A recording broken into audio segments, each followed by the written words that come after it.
Галзуу өвчний эрсдэлд өртөхөөс сэргийлье. Дэлхийд энэ өвчнөөр 9 минут тутамд нэг хүн өвчөлж, жилд 59 мянга гаруй хүн нас барж байна. Нийт галзуу өвчний эрсдэлд өртөж буй хүмүүсийн 40%-ийг 15-аас доош насны хүүхдүүд эзэлж байна. Эрсдлээс хэрхэн сэргийлэх вэ? Нохой тэжээгч иргэд хариуцлагатай эзэн байхаас эхэлнэ. Дэлхийд дахинд хүний галзуу өвчний халдварын их уурхайн 99%-ийг нохой эзэлж байна. Тиймээс нохойдоо вакцин хийлгэж хэвших, нохойгоо бүртгэлжүүлж гэрчилгээжүүлэхэд анхаараарай. Олон нийтийн газарт нохойгоо хушуугч хөдөлгөөтэй салхилуулах, тоглуулах, тээвэрлэх, хашаа хорооныхоо бүрэн бүтэн байдлыг анхаарах, нохойгоо уйж хэвших.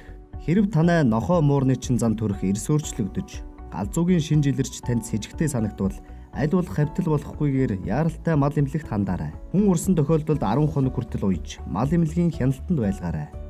Зэрлэг амьтдад уруулах, шүлсдүүлэхээс сэргийлье. Монгол улсын хувьд халдварын их уурхайн 60 гаруй хувь нь нохой, 40 орчим хувь нь зэрлэг амьтад, тэр дундаа чон, үнэг, хярас зэрэг амьтад байгаа нь эрсдлийн нөхцөл байдлыг үүсгэдэг учраас мал аж ахуй эрхэлдэг иргэд бага насны хүүхдийг харгалзах хөнгүүгээр малд явуулахгүй байх. Отор нүүдэл хийх үедээ сонор сэрэмжээ сайжруулах.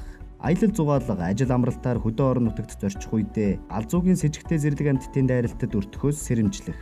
Бага насны хүүхдээ нохой, муур болон бусад амьтдтай болгоомжтой харьцахад сургах.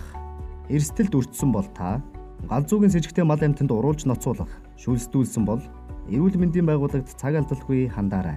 Эрсдэлд өртсөний дараа үүссэн шархаа савнтай бүлээн усаар 15 минутын турш хөөсрүүлэн угаагаарай. Эрсдлийн дараах вакцины тунг хийлгэх. Тэг 3, 7, 14, 28 дахь өдрүүдэд галзуу өвчнөд эмчилгээ үгүй боловч бид 100% сэргийлж чадна.